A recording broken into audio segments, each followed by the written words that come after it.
We know that referral marketing is by far the fastest and cheapest and easiest and least risky way to scale any business on the face of the earth. Hey everyone, welcome to Time to Thrive. This is your host, Bethany Meadows. Matt McWilliams is a leading expert in affiliate marketing, helping top entrepreneurs like Tony Robbins and Michael Hyatt build successful programs. As CEO of Matt McWilliams Consulting, he equips businesses with proven strategies to grow their income through affiliate partnerships. Known as the affiliate guy, Matt is passionate about turning expertise into thriving businesses. Welcome to the show, Matt. Hey, thanks so much for having me, Bethany. Good to be here. Excited to have you. I know we were talking about before we went live that you won the prize for the most rescheduled spot. So I'm so glad we finally made it happen. Yeah. All right. Yeah. So Well, I know this will air kind of like after the season of sickness, but anybody who can look back a couple of months, when you guys watch this or listen to this, you'll know like what the winter of 2024, 2025 was like. It was brutal in a lot, especially in the Midwest, just absolutely brutal in terms of viruses and sicknesses. So it's good to yeah. be on the flip side of that finally. Well, when this airs, you'll be all better and it'll be all good. Yeah. Like always, we're gonna have you pick our super random question. So you need to pick a number between 1 and 5. All right. I'll go with 4, which is my daughter's number versus or minus my son's number. That's how I came up Okay. with that one. In case you're wondering. What instantly makes you not like another person? There's so Instantly, many things. yeah, a really, really weak handshake. Um, Mm, that's not it's not a female or a male thing. It's just, there's something about it when somebody just like I'm one of those people, like I've given bad handshakes and I'm like, no, no, no, wait, we got to do that again. And it's always it's kind of a funny conversation starter. Like, again, it's not about perfection. Like sometimes I'm leaning in and I lose my balance or something and we missed, I don't know, whatever. And awkward moment. yeah, really weak handshake is probably one. If I had to pick a second thing, like if you really force me to, um, one of the things that again, virtually instantly is, when somebody asks what I do and I give them the 10 to 15-second polite kind of elevator pitch version. Right. And it's 10 minutes later before they finish telling me about them. Oh, That would be the second thing. that's somebody who needs to learn their elevator pitch. Yeah. They don't have one, so they're not effectively communicating what they do well. Well, you've become known as the affiliate guy. I did my little air quotes there, the affiliate guy. For those unfamiliar, can you kind of outline for us what affiliate marketing is and why it can be such a powerful tool for entrepreneurs? Yeah. I mean, the concept of affiliate marketing, if you think about it, it's been around for since, I don't know, probably since the dawn of time. I've always had this kind of like visual of ancient Rome, and I mean like ancient Rome. And you got like, I can only think of 2 Roman names right now, Julius and Brutus. Not a big Roman historian. I'm a big American history guy, not a ancient Roman, but they're going, walking through Rome and Julius is like, "Hey, do you know any good delis?" And Brutus is like, "I do. Let me take you to my friend whose name I can't think of because those are the only 2 Roman names I can think of right now." And he takes him to and he introduces him to his friend, and the friend says, "Thank you so much, Brutus, for this referral. The next sandwich is on me." And so that's affiliate marketing if you really think about it. We are recommending a product that we believe in that is good for the other person. Doesn't necessarily have to be a product we use, because what I recommend, this is a big caveat. A lot of people think I have to use everything that I recommend. No, you don't, because the tools that I use with a business that's been around for more than a decade and has, scaled to millions of dollars are different from the tools I recommend to somebody who's starting their business today. So I still can recommend products that I don't use. So on the affiliate side, that's all affiliate marketing is. Now, to the deli shop owner, he's set up a mechanism where Brutus knows that he's going to get a free sandwich if he, introduces Julius. And so for a business, it's the fastest way to grow. We know that referral marketing is by far the fastest and cheapest and easiest and least risky way to scale any business on the face of the earth. Whether you have a chiropractor's office or a SaaS company, or you sell courses or a supplement or whatever, it is the fastest, easiest, cheapest, least risky way to grow. And that's all really an affiliate program is basically allowing other people to tell other people about your product or service. And rewarding them for it. Yep, and So, rewarding them for it. how did you get started in affiliate marketing? I mean, how did you get attracted to this Yeah. very, because you niche down into this. I mean, this is what Yeah, yeah. you do and help people do. So, Uh, necessity, that's like so many people, what is necessity is the mother of all invention or whatever. I didn't invent affiliate marketing, but 20 years ago, almost to the day, in fact, when this airs, it will be within a few days of the day, 20 years ago. It's a long time to be in a particular industry.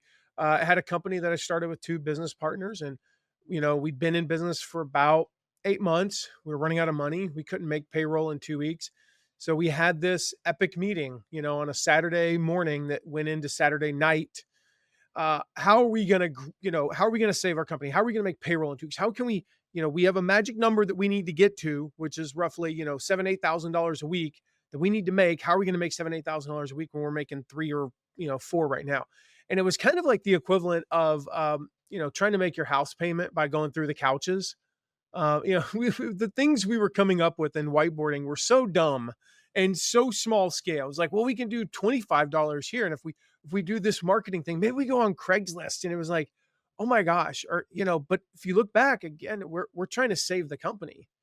Anything and everything was on the table, no matter how manual it was, how labor intensive it was, how stupid, how small it was. We were willing to do anything, and then midway through the afternoon, I was like, I've heard of this thing. It's like they're called affiliates.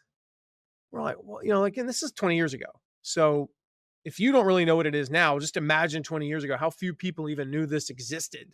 yeah. And it was like, Well, they might have called it a referral program or something back yeah, then. and there really weren't even that many of those. And it was like, Yeah. what? I don't know, guys. Like it's kind of like where um, other people promote us, and then we don't pay them. We only pay them if there's a transaction, and we don't pay them for like 30 days. Well, that sounds great for a company that's having cash flow problems. And so that I went in, got on the computer, and messaged our developer who was overseas. He responded right away, and I was like, can you build something like this? And he's like, I can. Well, how long would it take? He's like, 3, 4 weeks. And okay, so I'm doing the math. Well, how many hours is that? I'm like, okay. So he's like, yeah, it's about $3,000 in 3 weeks, 3, 4 weeks. I was like, any chance you could build it by like Tuesday? you know, this is a Saturday. Any chance you could build it in 3 days and I not pay you, but I pay you a percentage of all the sales that come from it? One of the best decisions he ever made, because he coded that thing in about 96 hours. His version was he only slept about 6 or 7 hours during that stretch. Wow. He coded it. We paid him a percentage. Long story short is he made about $250,000 over the next 4 years from that, instead of the 3 grand that he would have charged us up front. So it was a pretty good decision for him and his family, enough that he was able to leave what would amount to a third world Eastern European country and move to Canada a few years later. I mean, it was an amazing thing. And so he created that, and then we started an affiliate program, and fast forward 18 months, it was doing over $1 million a month. And I can certainly fill in those gaps there, but that was the genesis, was just absolute necessity. Awesome. Well, let's kind of get into the nitty gritty. You've worked Yeah. with some pretty big names, Tony Robbins, Michael Hyatt, Mhm. and some others. What are some foundational elements of a successful affiliate program? What does that look like? Like, can you give me like, is there like five things, elements of it, or four elements? What's the structure, I guess, or the framework? Yeah. I mean, the first thing is, I mean, it comes down to the product. You've got a good product, you've got a good sales process, a good sales funnel, you've got, a high converting offer, in other words, that, um, is at a fair market price, and all of the basic things of a business, right? Like Right. if you don't have those, if your sales and marketing your landing page, your funnel, your checkout process. If those are bad, all a really good affiliate program is gonna do is make those things fail faster. Instead of getting 5 visits a day and not converting any of them, you're gonna get 500 visits a day and not convert any of them. Right. And you're gonna know a lot faster, this is a really like, I gotta improve these things. So that's number 1. I mean, you've got to have the foundational stuff. The second thing, I mean, you gotta have good commissions. You gotta have competitive commissions. Does that mean you have to have commissions that are through the roof? No. I tell people the very simple formula for coming up with the commission is, I can walk you through like the whole process, which is like, I look at your cost of goods and subtract that. Here's the easiest way to come up with a really good commission. Look at what the 4 or 5 competitors in your market and tangential markets. In other words, if you sell a CBD supplement, that is similar in nature to a probiotic supplement, right? They're competing under the roughly same umbrella of supplements, health and wellness, right? So we look at what the competition is paying and we try to pay something similar. Now, if you have a competitor that's paying 30% and 30% would mean you have almost no profit margins, does that mean, 25% is uncompetitive? No, 25% and 30% are at least playing in the same ballpark. What you don't want to do is have, say, a digital course where the average commission is about 45% and you're paying 20. You're not even in the same neighborhood, let alone the same ballpark. Well, Should you and be like everything else, 35? like you said in business, you're not always competing on price in the No, business world. You're competing on value. So, most people don't wanna recommend something or refer something if it's not a good product. correct. You can stand apart on a basis other than commissions as well. Yeah. Oh, certainly. And I can actually tell you a story about that. That's how we built our first affiliate program was I could not compete on commissions. Now, I maxed out our commissions at our highest level. Our average commission, and this was in the insurance leads industry, was about $10.50. Our top competitor was 12. But again, I was $1.50 less. And we competed on other things like availability. I was available to them. I gave them my cell phone number. We gave them amazing service. I would get on the phone with them and treat them like a person, not a number. But if I had been at 8, none of those things would have mattered.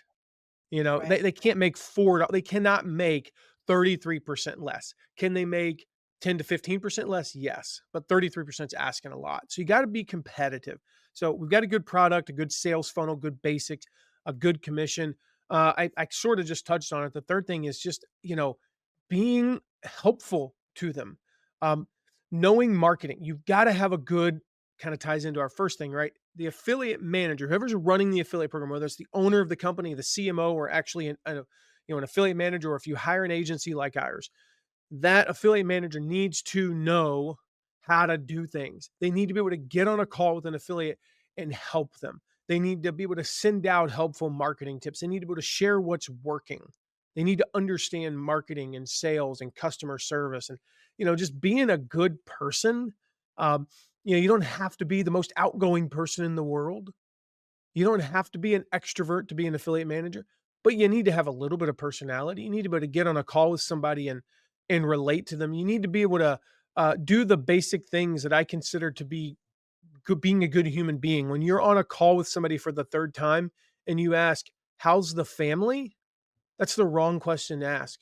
You ask, "How are Karen, little Giovanni, and little Araceli?" You better know I mean, if you're on a call with somebody, you've been interacting with them for 6 months and you don't know their spouse's name, that's a problem, and you'd be amazed at how common that is, in the world, let alone in the affiliate management world. So if you want to excel as an affiliate manager, develop deep relationships with your affiliates. Those would be the 3 pillars. Now, obviously, there's a lot of nuance and little things we could talk about, like how to incentivize your affiliates, all those things. But if you get those 3 things right, the basics, again, sales and marketing and funnels, a competitive commission, and you have an affiliate manager, somebody who's communicating with the affiliates that knows marketing, sales, and customer service and can actually develop deep relationships with the affiliates, you're going to have a successful, affiliate program. And everything else beyond that is going to be incremental growth. Well, let's talk about those are like some great tips on, the foundational pieces that you need to have Mhm. in place. What are some there's always mistakes, and you've learned those mistakes the hard way. So give us the Yeah. benefit of your learning over 20 years. Oh my When you're gosh. setting up that affiliate program, what are some mistakes to avoid Uh, what are besides doing how the many? opposite of everything you just said? Yeah. I mean, gosh, in fact, today we sent an email out uh, to our audience. We just released a new PDF with the top 20 mistakes, like, and that was narrowed down from about 100 that you could possibly make. If I had to give kind of the short list, um, the number one, and these are in no particular order, but kind of like the top 3 to 5, right? The first mistake that I see very often is trying to cast a wide net in terms of recruiting affiliates. So I Mm, often tell the story about when I came on board at Shutterfly. This was, about 15 years ago. I started running Shutterfly's affiliate program. In 4 years, we took that program from 15 million to $325 million. And the very first day, I met with the CEO, and he was like, "Okay, we got to go after photographers, and we got to go after mommy bloggers, and we got to go after nonprofits, and we got to go after deal site. We got to go." Like, he named like 7 different ways that we could grow the affiliate program. I was like, "Whoa, stop! We need to pick one of those." And I explained the reasoning, and this was from experience, and it came to be true, which is we're going to work our butts off. I'll actually tell you what happened, and you can back up to what I told him would happen.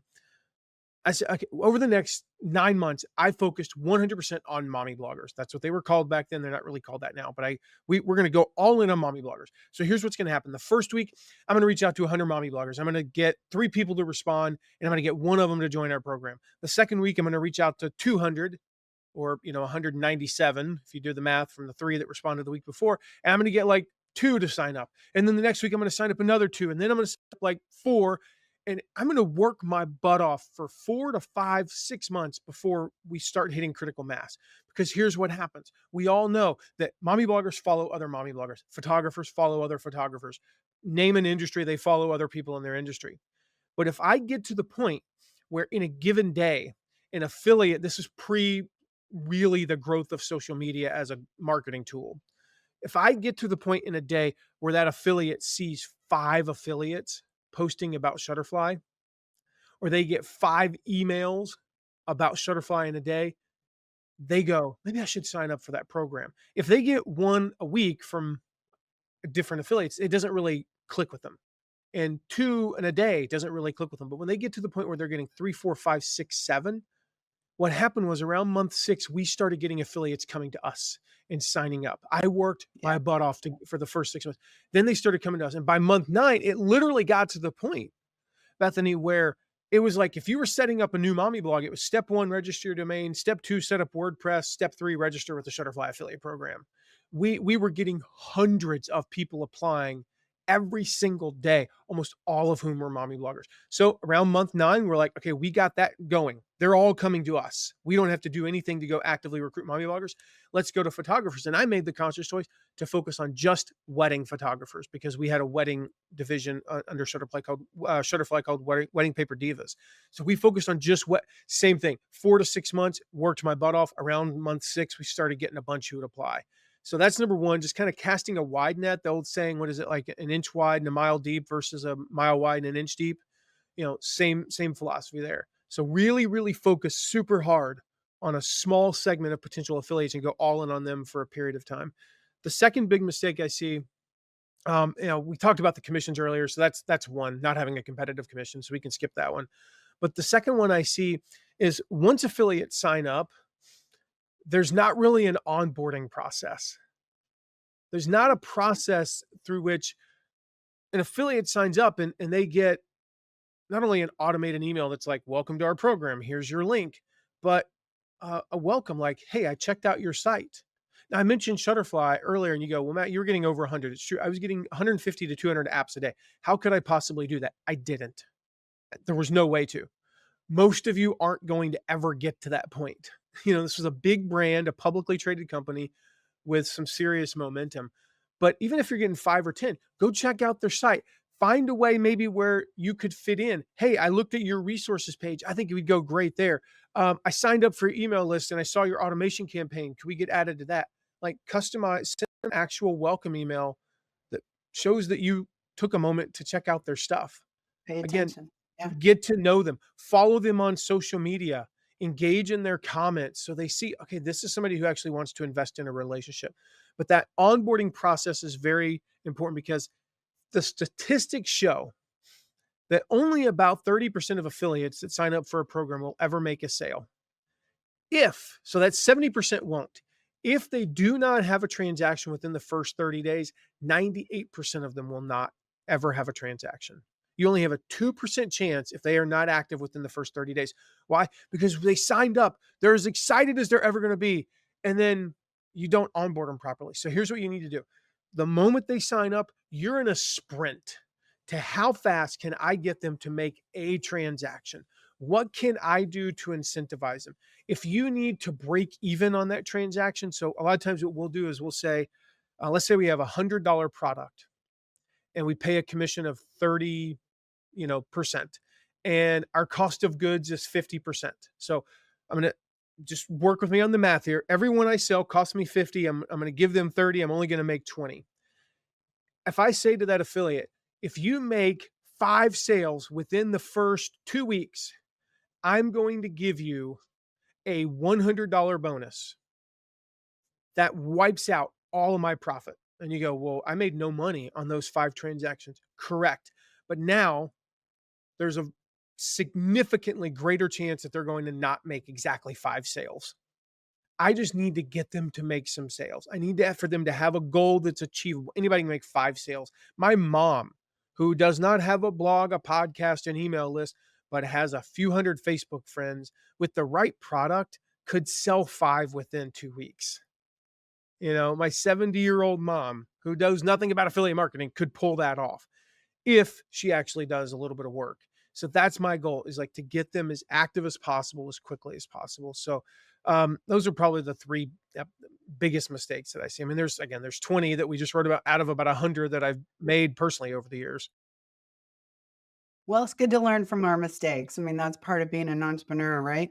Yeah. Let's talk a bit about personal branding in the world of affiliate marketing. Mhm. How can entrepreneurs use it to attract top affiliates? Because, like you've pointed out, having the right affiliates who are active, incentivized, and motivated makes a big difference.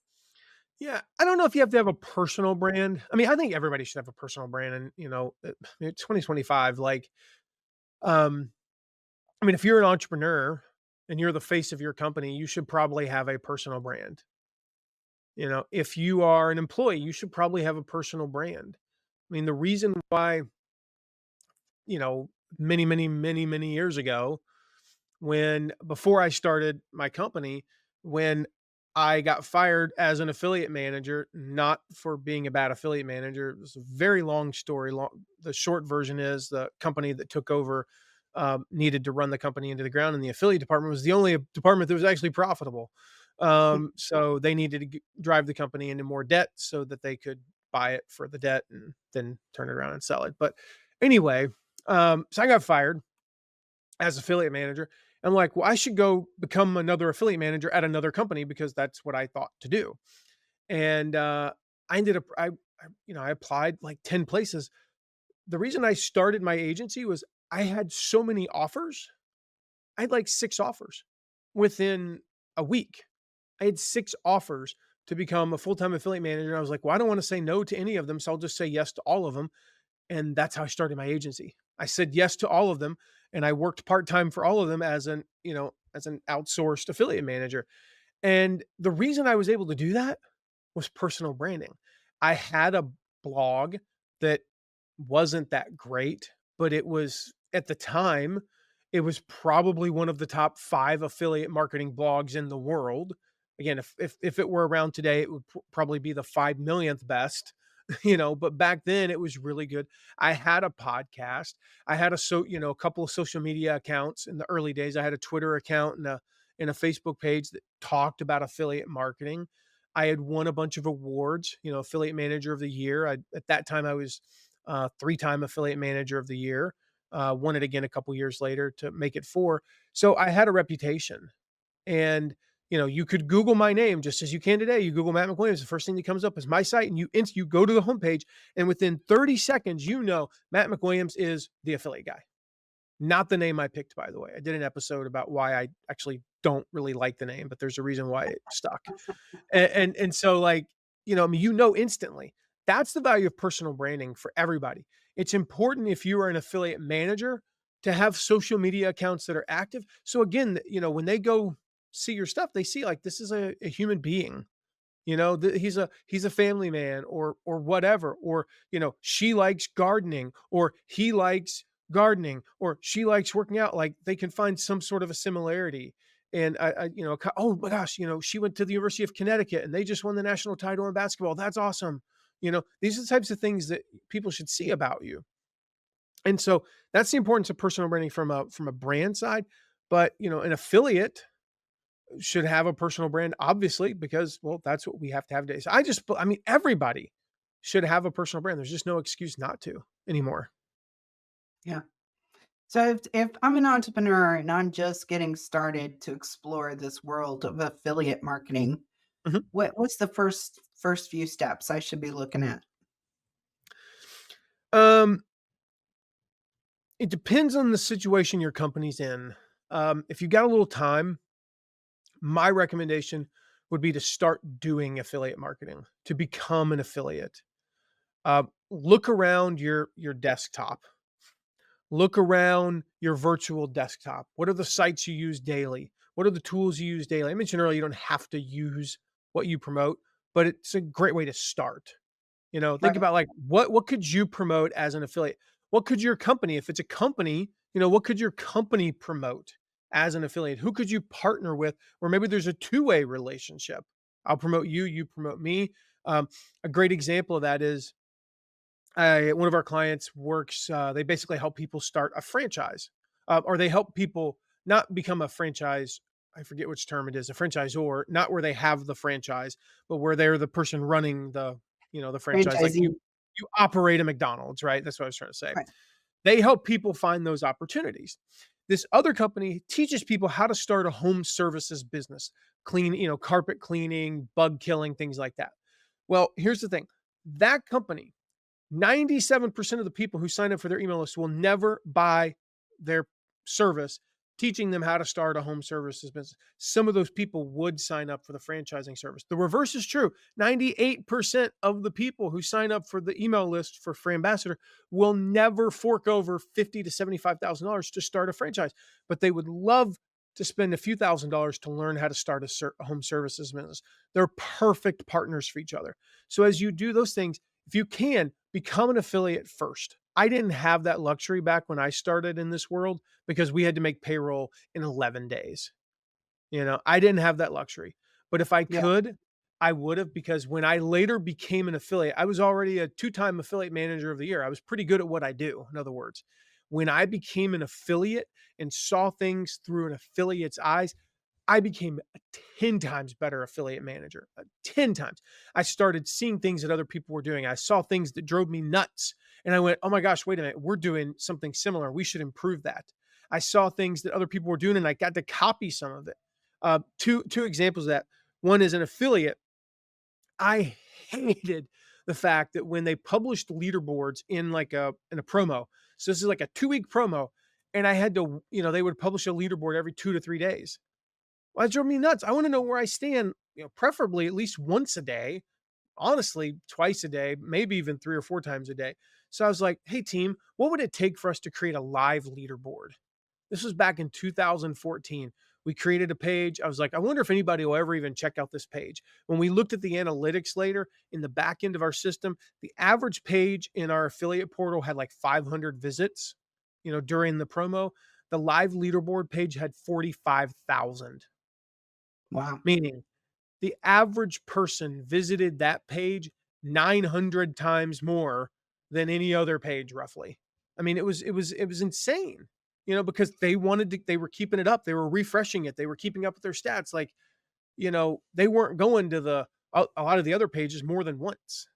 They were going to this page, hundreds of times, some of them.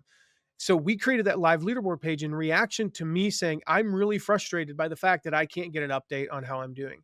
On the other side, I got an email one time that was like, "Hey, we'd love to send you, $1,000 to run Facebook ads as an advance on your commission." And I was like, "Wait a minute, let's steal that idea. I've never done that before, but let's put a twist on it. Let's send it in the mail." And we create what we call them fake book checks. We would literally mail a check with like that window, on the where you can see through, and it has their name and address on it, and they open it up, and it's a fake check. It's not a real check. That's like with a letter that explains what we're saying. And we had the response rate we get from that has been unbelievable. Where we basically, before a big promo, we'll send an affiliate, basically be like, "Hey, I'd love to PayPal you $1,000 today. Just send me an email and I'll do it.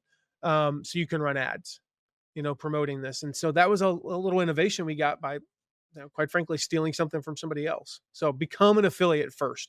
The next step, you asked for the very first step, but the very next step is start an affiliate program. There are so many out of the box solutions. You do not need to DM your Eastern European web developer at 4 in the morning, his time, and ask him if he can work 90 of the next 96 hours to develop an affiliate system. There are out of the box solutions. There are in house programs. We have an affiliate network called XP Affiliate. That's a great option where you don't have to worry about the payments, all the tax forms, the 1099s, and W8BENs, all that stuff. It handles all the tracking and all that. And it's basically you copy and paste some code on your site. And you literally have an affiliate program. You know, it could be in a matter of a half an hour to 2 hours. You have an affiliate program. So there's there's no holding you back. Back when I was around, my only option was to email the developer or message the developer and hope he was available and could do it and would do it for free. But that's not what you have to do anymore.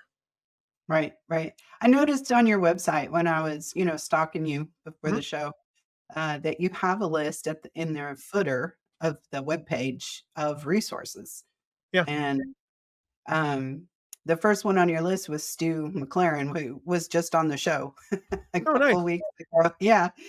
Um, so I think it's great that you're giving direction like that to other resources on your page. Yeah, and I'm all an of those are affiliate. affiliate links. Yeah, I'm an affiliate on a number of things, and I incorporate them into my blog. So if I even say, "Hey, you could do this, and here's a tool for doing that," and then make it a live link. Yeah. So that's some of the ways that as an affiliate you can do that. And I liked your comment earlier where you talked about kind of a mutual arrangement where Mhm. I help you, you help me. I've used that example so many times. I love the idea of the win win arrangements. So, like, and it doesn't even need to be what you think. Like, Yeah. a bookstore and a vision center works because, you could do a bookmark Yeah. at at at the vision center that says, or at the bookstore that says, "If you can't read this, go here." And at the vision center, "Here's your readers, go, for reading your book, go here."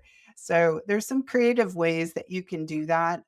We had a Yeah. client who is a massage therapist, and we created an affiliate network and his focus was on the wellness aspect. So we Mhm. created a wellness network, chiropractor, nutritionist, fitness center, like all these things around wellness, and they all referred to each other.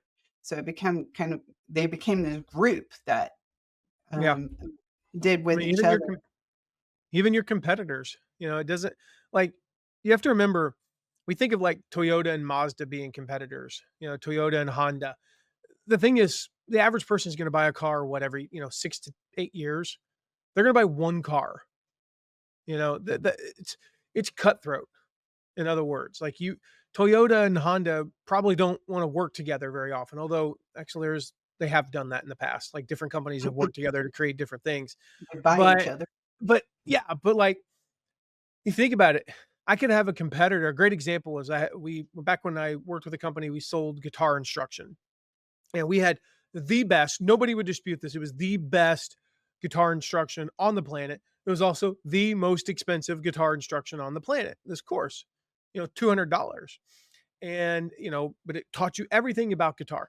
Well, one of the lessons in there, lesson 14, I still remember, was about blues guitar. And it was a short lesson. It was 1/20th of the course. 5% of the course was about blues guitar. At the end of that lesson, we said, hey, if you want to go deeper with blues guitar, go buy Dan Denley's blues guitar course. So he's a direct competitor in a sense. Although, it's we're both selling guitar instruction, but he's selling just blues. We sold, $1,000 a day of guitar instruction, through our affiliate link for Dan Denley. And then Dan also promoted us because Dan would do it the opposite way. Dan would say, hey, if you want to learn more about general, affiliate or general affiliate, general, guitar, go buy Learn and Master Guitar. And, he would sell, again, thousands of dollars every week of Learn and Master Guitar. And so we Love ended up both making, roughly about the total exchange yearly was about $250,000 between us. Um, we both were better for it. And if we had looked at each other strictly as competitors, that would have never happened. right, right. I love that. And I love the creativity, the win-win aspect of it, all of it. All right, we're kind of running out of time, so I want to get to my last question here, and that Sure. is, what if there was one or two things that you really want people to hear from this episode, what would those be? I mean, number one, I said it earlier, an affiliate program is the fastest, easiest, cheapest, least risky way to grow your business. So start an affiliate program. There are no barriers to entry, Hmm. anymore. It does not cost $3,000. It does not take a developer that's already, built a bunch of stuff for you. Like I said, there's so many out of the box solutions. There are so many networks, including ours, XP Affiliate. I mean, you could literally have an affiliate program set up today. The second thing, we didn't talk a lot about this, but like finding affiliates. Uh, Back in the day, what I did was I had to, go to Google and find all of my competitors' affiliates and start reaching out to them one by one. There are so many tools you can use now to find affiliates, including, Googling and going around like that. There are so Yeah, many tools where you could have a list of 100, 200 potential affiliates in a matter of an hour. And there are so many tools like Gmass that you could use to, to send emails to them. You could DM, you can hire a VA to do it. There's really just no excuse not to have an affiliate program anymore and not to grow that affiliate program. So, check out my site. There's tons of advice on there as far as, how to grow it, how to scale it, how to actually run it, the right way. Because the difference between a really, really well run, I mentioned earlier, Shutterfly, 15 million. Shutterfly at that time was already a publicly traded company. They were already a big brand. They already had hundreds of thousands, if not millions of customers. And we still, in less than 4 years, grew it to a $325 million affiliate program.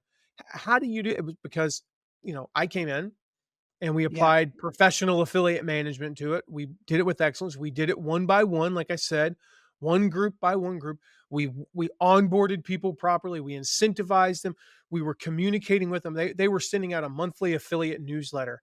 I was like, that's 12 affiliate communicate. I'm like, I'm ramping that up to twice a week. Some weeks, three, four, five pieces of communication. We started an affiliate Facebook group where affiliates could interact with each other, share ideas, and it became another way for me to communicate with, the affiliates and get, the word out in front of them when maybe their email wasn't getting checked. We set up a mass texting, service where we could send out text to our top affiliates and be like, hey, just send an email, boom, boom. Like, we did the things that you should do, and that was how we grew it, to 325 million. That's, I don't know what percentage that is. That's roughly a 22x, So if you want to even just 5 or 10x, just apply the things that I've talked about. And again, um, I mean, you're going to grow. I mean, that was a huge deal to Shutterfly, adding, 310 yeah. million extra dollars to their Well, business a year was a pretty big deal. ChatGPT is a good tool for finding people too. Mhm. I use ChatGPT to find, that's how I found you. So I use Oh, it wow. to find, podcast guests that are specifically suited to our audience. And so that's who, and so I gives me a list, and I can go to their website and research them and make sure, vet them a little bit, and then Yeah. reach out and say, "Hey, we'd love to have you on the show." That's how you got here. So I think that's one of the ways that people easy. ChatGPT is free. Just Yeah, go tell them what you're trying to do and ask for recommendations. Um, love it. so, Matt, where can people find you? What's your website? Yeah, I would say if you're looking to start an affiliate program, the best place to start, go to mattmcwilliams.com/first 100, FIRST 100. I've got a free report there where you can download it. It'll show you places to find your first 100 affiliates, proven places where you can actually, and again, I wouldn't use all 50. I think there's 16 or 17 places in there. Don't try to use all 16 or 17. Read through the report. It'll take you a couple minutes. Go, you know what? That sounds like me. I feel like that resonates with me. I'm going to use this one or two methods to, to find affiliates. It's got some templates in there for reaching out. It's got like the best affiliate recruiting email that we've ever used. I started using it about 15 years ago. It still works to this day. It's got that in there and a whole lot more. So that's probably the best place to start is mattmcwilliams.com/first 100. Again, that'll get you into my ecosystem and, we can chat if you want to, you can text me and all that kind of stuff through there. But yeah, that's the best place to start. Fantastic. I'll put the link down in the description, whether it's YouTube or whatever audio platform. Thanks, Matt, for being here. Great My pleasure, information Bethany. and definitely a little bit different Thanks for than the having me. digital marketing. Thank you.